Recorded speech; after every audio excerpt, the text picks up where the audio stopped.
नवसारी प्रभाग क्रमांक 3 मध्ये स्वच्छतेचे 3:13 वाजलेत। अनेक भागातील नाल्या कचऱ्याने आणि घाणीने पूर्णपणे तुडुंब भरलेल्या आहेत। विशेष म्हणजे जवाहर नवोदय विद्यालय समोरच कचऱ्याचे ढीग साचलेले दिसत आहेत। विद्यार्थ्यांचा आरोग्याचा प्रश्न निर्माण झाला असून नागरिकांमध्ये तीव्र संताप उसळलाय। या गंभीर परिस्थितीमुळे संतप्त झालेले नगरसेवक प्रशांत महल्ले आणि समाजसेवक नितीन काळे यांनी स्वतः फावडे हातात घेत नाल्यांची साफसफाई केली। यावेळी त्यांनी प्रशासनाच्या निष्क्रियतेवर जोरदार टीका केली।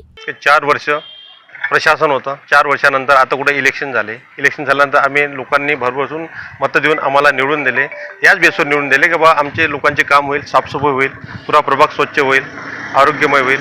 पण आज अशी परिस्थिती तुम्ही पाहिलंच आहे का नाल्या स्वतः आम्हाला साफ करायला लागून राहिले।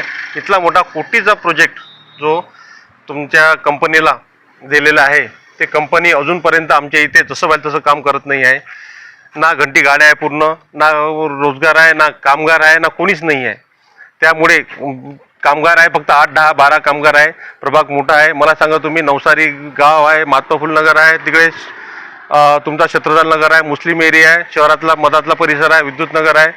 त्या हा पूर्ण परिसर असताना हा काम 10 12 कामगारामध्ये हा प्रभाग होत नाही आहे, धुवारणी नाही आहे, फवारणी नाही आहे। मला हे समजून आलं इथलं मोठं तुम्ही नियोजन केलं, इथले मोठे लोक वरवरचे अधिकारी बसले होते, तुम्ही त्या कंपनीला कोणा कंपनीला ठेका दिला पण त्याच्यामध्ये धुवारणी नाही, फवारणी नाही, मग तुम्ही करून काय राहिले? याच्या अगोदर हे सर्व होतं, आज म्हणतात का त्याच्या मग हे कोण करणार आहे?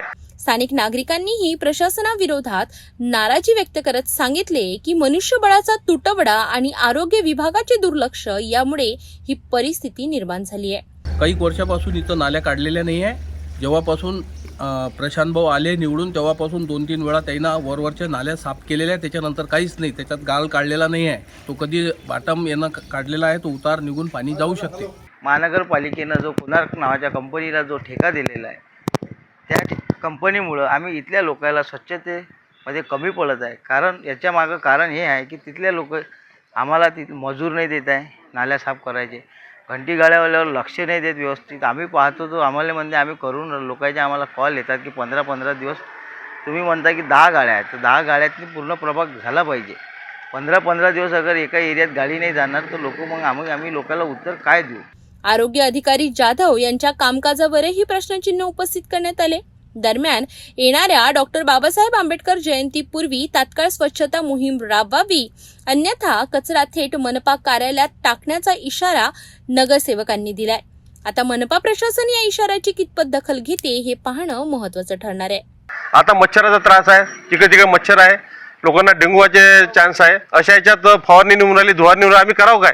लोकांनी एवढं मोठं आम्हाला निवडून दिलं, आम्ही गरीबासाठी निवडून नाही दिलं, लोकांनी काम करायला निवडून दिलं। असं जर झालं असेल तर आम्हाला 8 दिवसाचा जर हे व्यवस्थित झालं नाही तर आम्ही सर्व लोक 100-200 लोक महानगरपालिकेच्या आवारात ठिय्या आंदोलन करू।